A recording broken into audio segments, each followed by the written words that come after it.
Bonjour Pierre, Bonjour Cédric. ravi de te recevoir.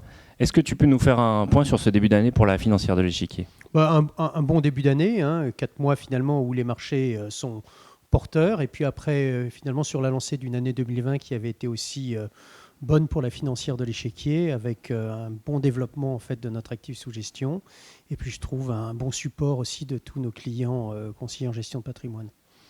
Et un début d'année sur les marchés, Alors sur les marchés, je dirais un début d'année qui ressemble au scénario qu'on avait donné lors de notre réunion de rentrée stratégie, c'est-à-dire Olivier de Béranger avait parlé d'une année plus équilibrée. Je pense qu'elle est plus équilibrée, la différence de 2020. Elle est moins violente, effectivement. Exactement. Bon, c'est quand même une bonne performance avec pas mal de nouveaux éléments, bien sûr, qui nous obligent en permanence à être mobiles, à nous remettre en question, à analyser la situation.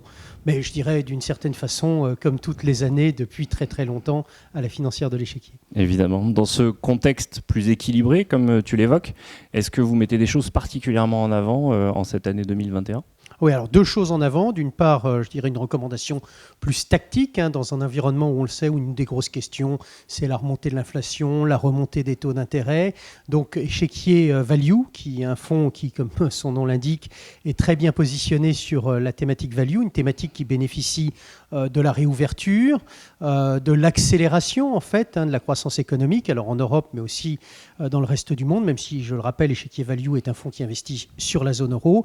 Et puis le value traditionnellement bénéficie aussi d'un environnement de taux qui remonte, et ça se traduit par une très bonne performance puisque le fonds est déjà autour de plus 20%. Donc plus tactique pour les mois qui viennent. Et sur ce terrain, faut-il considérer que la performance est déjà faite en grande partie ? Je pense pas, parce qu'en fait on se rend compte que finalement, d'abord, je ne vais pas revenir sur l'histoire du value, mais je crois que tout le monde le sait, c'est une thématique qui a pris beaucoup de retard ces dernières années.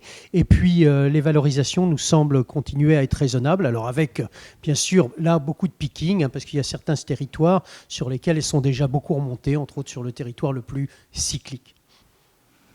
Pierre, sur ce sujet cyclique, quels sont pour toi les éléments qui sont suffisamment avancés dans le cycle et les points sur lesquels il faut investir plus aujourd'hui ? Je pense à un exemple qui est très très simple. Si on suit l'évolution de l'indice du secteur, ce qu'on appelle Travel and Leisure, donc tout ce qui est voyage et loisirs, il a touché ses plus hauts déjà, et ses plus hauts historiques. Donc on voit bien finalement que le marché anticipe, mais peut-être qu'il anticipe trop vite certaines choses. Donc plus que jamais, je pense que sur une thématique ou sur un fonds value, il faut aller chercher le vrai value plus que le cycle. D'accord. Un autre fonds que tu voudrais mettre en valeur dans ta gamme ? À l'inverse, je dirais, puisque c'est un fonds qui performe moins bien sur ces débuts d'année, je pense que c'est une opportunité.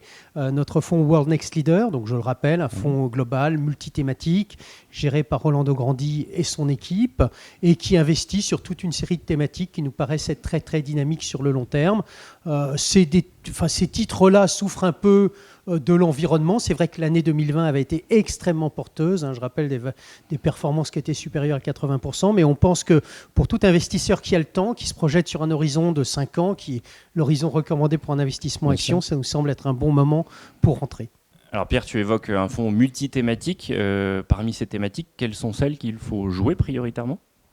Alors, je pense qu'il y a des thématiques qui restent, enfin toutes les thématiques d'une certaine façon, si on a une approche de long terme.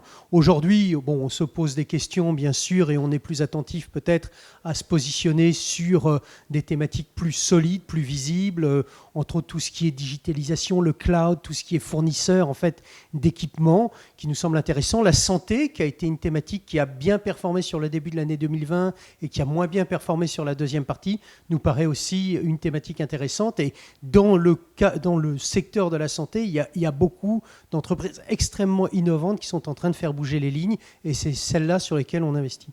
Alors tu nous mets en avant un fonds multithématique. On sait que le sujet des thématiques est un sujet qui vous tient à cœur à la financière de l'échiquier. Vous avez déployé beaucoup de fonds avec des thématiques particulières ces derniers temps.